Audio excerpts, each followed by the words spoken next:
ইমানদার যদি আপনি হইতে পারেন, আপনি মরবেন না, আপনি জায়গা পাল্টাবেন। এই জগৎ থেকে, আলমে আরোহা থেকে, আলমে দুনিয়া থেকে আপনি আলমে বরজকে যাবেন, বরজকে আলম থেকে আপনার ঠিকানা জান্নাতে যাওয়া কেউ ঠেকাইতে পারবে না। এবার বলেন, জান্নাতে যাওয়ার জন্য ঈমানকে মজবুত করার দরকার আছে না? না,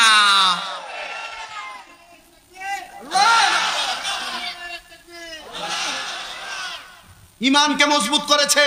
কিন্তু ফিলিস্তিনের মুসলমানরা, ইসরায়েল জালেম বাহিনী জুলুমের শিকার। ওই ফিলিস্তিনিদের পণ্য আপনি খাইতেছেন, ইসরায়েলদের পণ্য আপনি খাইতেছেন, ইসরায়েলের পণ্য ব্যবহার করতেছেন। কথা কয় না কেন?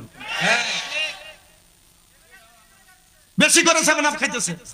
কুক না খেলে হার পেটের ভাত হজমই হয় না। কথা বলে না কেন? ঠিক কিনা? আপনি জানেন এই ফিলিস্তিনের পণ্য আপনি ক্রয় করার কারণে এটা লভ্যাংশ দিয়ে আপনার মুসলমান ভাইকে মারার জন্য বোম কিনা হয়।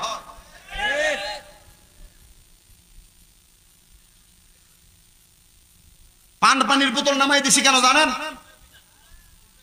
একোয়াফিনা তো ঠিক আছে, পানির বোতল নামাই দিছি। এই পানির পণ্য প্রাণ কোম্পানির মালিক যে কাদিয়ানি নবী দাবি করছে। আমরা জানি আমাদের নবী লা নবিয়া বাদি, এই নবীর পরে কোনো নবী নাই। এই কাদিয়ানি নবী দাবি করছে, মানে এ বলছে আমাদের নবীর পরে হ্যাঁ নবী। তাহলে তার পুণ্য কেমনে আমি আমার মুখে দিতাম? কিভাবে আমি আমার মুখে দিব তার পুণ্য?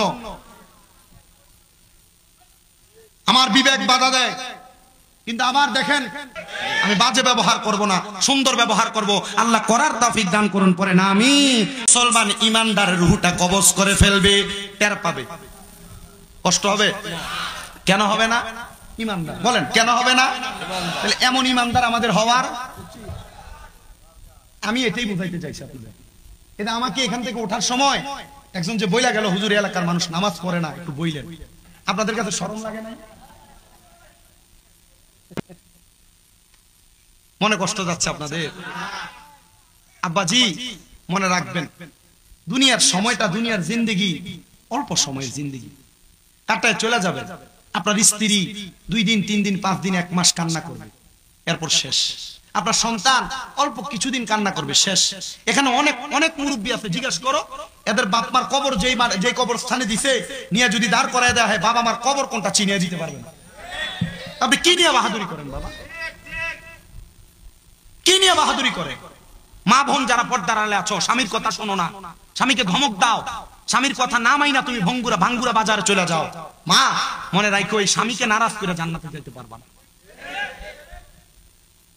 কথাগুলো বলে দিয়ে যাই, ছোট মানুষ, চেষ্টা করেন এগুলোর উপর আমল করতে, ঈমানটাকে পাকাপোক্ত রাখতে। শুনে শুনে আমার বাবাজিরাম, ইমানদারের রূহ যখন কবজ করা হবে, এবার ইমানদারের রূহ আজরাইলকে ডাক দিয়ে বলবে, আজরাইল তুমি আমার রূহকে কেন এত আস্তে আস্তে নিয়ে যাও, তাড়াতাড়ি নিয়ে যাও? বলে কেন? বলে তুমি যদি জানতা আল্লাহ তাআলা আমার জন্য কত বড় নিয়ামত রেডি করে রাখছে, তাহলে তুমি আমার রূহটাকে আরো তাড়াতাড়ি নিয়ে যাইতা। জোরে সরে পড়ি সুবহানাল্লাহ। ও বাবা, ইমানদারের রূহটা আল্লাহ তাআলা এমন ভাবে রাখবে, মনে রাখবেন ফেরেশতারা রূহ নিয়ে যখন উপরের দিকে যাবে, আল্লাহ তাআলার আসমানের দরজার মধ্যে অসংখ্য অগণিত ফেরেশতারা আহলান ওয়া সাহালান মারহাবান মারহাবান দুয়ুফুল্লাহ দুয়ুফুর রহমান বলে বলে ইমানদার বান্দার রূহকে স্বাগতম জানিয়ে দিবে।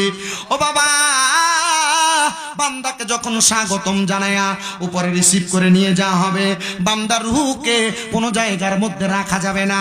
এক জাতের মাছ আছে, আপনাদের এলাকায় আছে কিনা আমি জানি না, যেটা ধরলে পিছল খেয়া যায়। আপনারা ঘুষি মাছ বলেন, আমাদের কুমিল্লার ভাষায় এটাকে বাইং মাছ বলে। ওই বাইং মাছ ছাই ছাড়া বালি ছাড়া ধরা যায় না।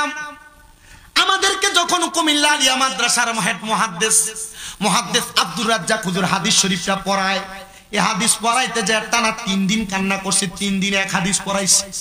হুজুর বলে এই মাছটা হাতের মধ্যে ধরতে গেলে যেমন ভাবে গুছি মাছ বাইং মাছটা পেছল খায়া খায়া চলে যায়, ইমানদারের রূহ আজরাইলের হাত থেকে এমন ভাবে পেছলে পেছলে চলে যাবে, হাই রে থাকবে না। তখন আজরাইল বলবে, আল্লাহ ইমানদারের রূহ কি করব? বলে যার থেকে নিয়েছো আবার তাকে তুমি ফিরিয়ে দাও। আল্লাহ এই বান্দার রূহ ফিরিয়ে দিলে এরপর বান্দাকে আপনি কি প্রদান করবে? বলে আমি না বলেছি জাযাউহুম ইনদা রাব্বিহিম জান্নাতু আদনিন, ওই বান্দার পুরস্কার হলো জান্নাতুল আদন। কেমন জান্নাত? তাজরি মিন তাহতিহাল আনহার, এত সুন্দর জান্নাত, ওই জান্নাতের নিচে দিয়ে একটা নহর প্রবাহিত হবে। আপনাদের এলাকার যেই নদী, এই নদীর মধ্যে এক প্রকারের পানি থাকে, হয় ঘোলাটে, নয় সাদা, নয় অপরিষ্কার পানি, কিন্তু জান্নাতের ওই নদীর মধ্যে 4 প্রকারের পানি থাকবে। ওই নদীর নাম হলো র আলিফ জিম বা রজব নদী। ওই নদীর মধ্যে 4 প্রকারের পানি যেটা থাকবে, 1 নাম্বার পানি থাকবে ইন্না আ'তাইনাকাল কাউসার। ওই কাউসারের পানি কারা পান করবে একবার জানেন? যারা ঈমানদার, যারা মুমিন, তারা কাউসারের পানি পান করবে। এই কাউসারের পানি যারা একবার পান করবে তাদের কোনোদিন কিয়ামতের আগ পর্যন্ত পিপাসা লাগবে না। হাইরে 2 নাম্বার একটা পানি আছে, যেই পানির নাম হলো শারাবান তাহুরা। হুজুর শারাবান তাহুরা কারা পান করবে? ও বাবা, যারা কোনোদিন পরের হক মাইরা খায় নাই, মানুষের জমি দখল করে নাই, মানুষের কাছ থেকে অন্যায়ভাবে অনাচার করে করে সম্পদ লুণ্ঠন করে নাই, এরাই জান্নাতের শারাবান তাহুরা পান করবে। ও বাবা, আপনি তো ক্ষেতের মধ্যে যেই ক্ষেত করেন, আপনারা ক্ষেতের লাইল আগে ছিল, ক্ষেতের লাইল দিয়ে সাইকেল চালানো, রিক্সা চালানো যাইতো, ভ্যান চলতো, কিন্তু এখন এই ক্ষেতের লাইল কাটতে কাটতে এটাকে হাতের বান বানাইছে, রিক্সা চলবে দূরের কথা, মানুষ হাঁটতেও পারে না। কথা বলেন না ঠিক কিনা? এমন জাতের মুসলমানও আছে না নাই?